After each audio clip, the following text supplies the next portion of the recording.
सर्वसामान्यांच्या हक्काचा आवाज जागर जनस्थान।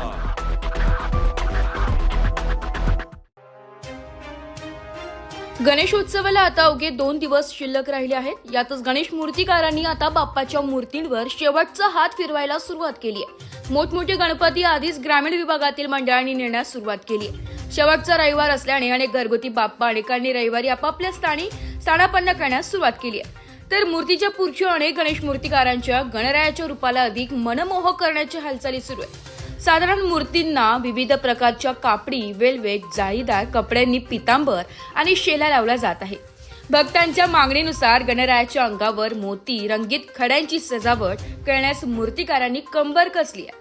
बाप्पा कलेचा देव असे म्हटलं जातं, त्यामुळे आपली कला बाप्पाच्या रूपात मांडता यावी यासाठी मूर्तिजापूर शहर परिसरातील प्लास्टिक ऑफ पॅरिस आणि शाडू मातीचे बाप्पा बनवणारे मूर्तिकार दिवस रात्र मेहनत घेत आहेत। यंदा बाप्पाची मागणी वाढल्याने गेल्या 2 महिन्यांपासून बुकिंग गणेश मूर्ती ने-आण करण्यासाठी लगबग पाहायला मिळत असल्याचं सांगण्यात येत आहे।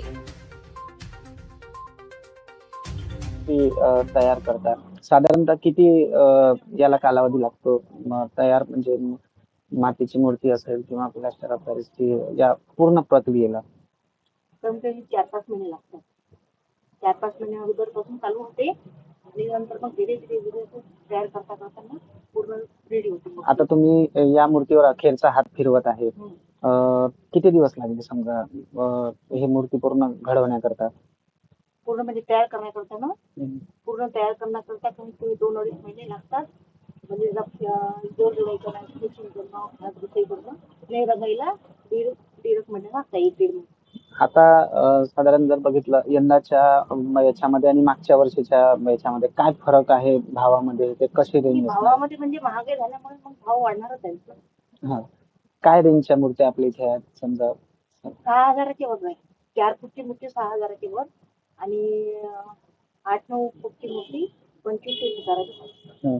आता जर पावसाचं थैमान घातलेलं आहे हे ते, तर यामुळे आपल्या व्यवसायावर काही परिणाम पडला का? म्हणजे नाही तसं काही नाही, त्याचा काही परिणाम पडत नाही। फक्त पीक पाण्यावर आहे। पीक पाणी जर चांगलं झालं तर भाव चांगला येईल।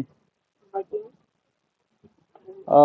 प्लॅस्टर ऑफ पॅरिसच्या मूर्तीबाबत मध्यंतरी खूप वाद गाजत होता आणि तर काय सांगाल या संदर्भात? म्हणजे जेणेकरून नाही, असं प्लॅस्टरमुळे काही असं नुकसान होईल असं काही वाटत नाही, कारण एवढे मोठे कारखाने जे आहेत त्यांचे सगळं समजा ते नदीच्या याच्या काठावरच असतात ना, त्याच्यामुळे त्याचं पाणी दूषित होत नाही, मग याच्यामुळे कसं काय होणार आहे? बरोबर आहे। साधारण आता जर बघितलं की मूर्तीची कोणत्या मूर्तीला जास्त डिमांड आहे मार्केटमध्ये? मार्केटमध्ये जास्त म्हणजे लालबागचा राजा म्हणतात आणि हे दगडूशेठ डिमांड असते। तसे नॉर्मली तसे विकतातच गणपती, तसे सिनेरीचे जसे गरुडावर बसलेले असे वेगवेगळे याचे, इंद्रावर बसलेले, घंटीवर बसलेले असे। कोर्टाच्या निर्णयामुळे जरा उशिरा कामं झाले सुरू। कोर्टाने निर्णय दिले की बाई यावेळेस प्लास्टर POPवर बंदी आहे म्हणून। शेवटपर्यंत त्यांच्यासाठी आम्ही लढा घेतला, मोर्चा काढला, तिथं आम्ही मुंबईपर्यंत गेलो। मूर्तिकार असोसिएशनच्या वतीने मुंबईच्या पनवेल या ठिकाणी आंदोलन झालं होतं। हा, आंदोलन झालं होतं आमचं। आंदोलनाचा काय परिणाम नेमका नाही, आता यांच्या इलेक्शनवर परिणाम होणार होता ना पुढचा। त्यांना वाटलं की बा आता एवढे मोठं आणि प्रत्येक लोकांनी आम्हाला सहकार्य केलं, मुंबईच्या लोकांनी सहकार्य केलं, मोठ्या मंडळांनी आम्हाला तर बा एवढं तुम्ही हे काम बंद केलं तर आम्ही मोठ्या मूर्त्या होणार नाहीत, करणार नाही, कारागीर करणार नाही। यांनी पण आम्हाला प्रतिसाद दिलेला आहे। मोठ्या मंडळांनी, जेवढे मोठे मंडळ आहे ते पण ते सहभाग झाले होते आमच्या त्या प्रोग्राममध्ये आमच्या। तर त्याच्यामुळे थोडंसं फरक पडलं, शासनाला थोडंसं दबाव आल्यामुळं शासनाने मग हे निर्णय घेतला, कोर्टाने निर्णय दिला त्यांनी। साधारण मला सांगा, प्लॅस्टर ऑफ पॅरिसची मूर्ती असेल किंवा मातीची मूर्ती, तर हे व्यावसायिक दृष्ट्या जर महाग कुठली मूर्ती पडते किंवा आपल्याला काय कुठली महाग मूर्ती पडते? शाडू मातीची। शाडू माती महाग आहे ना, महाग आहे आणि मोठ्या मूर्त्या होत नाही आणि त्याला करायला वेळ लागते। म्हणजे आज केल्या तर 3 दिवसांना ते फक्त 20 मूर्त्या तयार होतात। हा, आणि या POPच्या 3 दिवसामध्ये 300 मूर्त्या तयार होतात। आणि साधारणतः ग्राहकांमध्ये मागणी कुठल्या मूर्तीला जास्त करून आहे? शाडू मातीची मागणी आहे, त्याच्यामुळे कसं त्याच्यामध्ये फिनिशिंग येत नाही ना जसं पाहिजे लोकांना। आता कसं फिनिशिंग पाहिजे, लोकांना फिनिशिंग पाहिजे ना, आणि क्वालिटी पाहिजे. आणि त्याच्यामध्ये कसं त्याच्यावर कलर जे कॉम्बिनेशन जे राहते त्या मातीच्या याच्यामध्ये मजा नाही येत. किती तुम्ही उठवा त्याला उठवतच नाही ती. आणि पीओ मध्ये कसं असते, पीओपी हा कलर पित नाही. एक पहिला कोड मारला म्हणजे तो बाकीचे कलर तो कोट घेत नाही आतमध्ये. त्याच्यामुळे कसं याच्यावर फिनिशिंग येते आणि काम सोपं राहते, सोपं पडते आम्हाला. ताबडतोब वाढते. इकडे आम्ही ब्लॉकमध्ये टाकलं त्याला की अर्ध्या पाऊण तासामध्ये तुम्हाला ती मूर्ती तयार करून बनलं.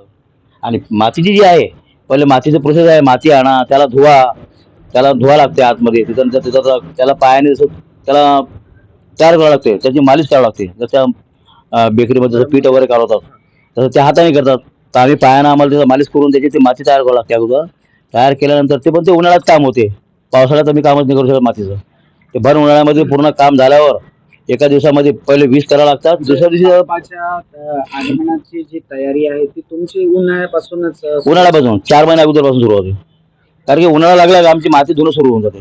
थंडगाळ लागला म्हणजे थंडगाळ्यामध्ये आम्ही काय करतो, त्यावेळेस माती वगैरे तयार करून ठेवतो आणि उन्हाळ्यामध्ये मग ते माल काढणं सुरू होते आमचं. मग त्यावेळेस कसं त्याला वाळवायला काही वेळ लागत नाही. जसं तयार केली तशी ते 2 दिवसामध्ये गरमीनं वाढून जाते ती. आणि पावसामध्ये वाढत नाही. पावसामध्ये तुम्ही किती काही करा, कोणतीच मूर्ती वाढत नाही.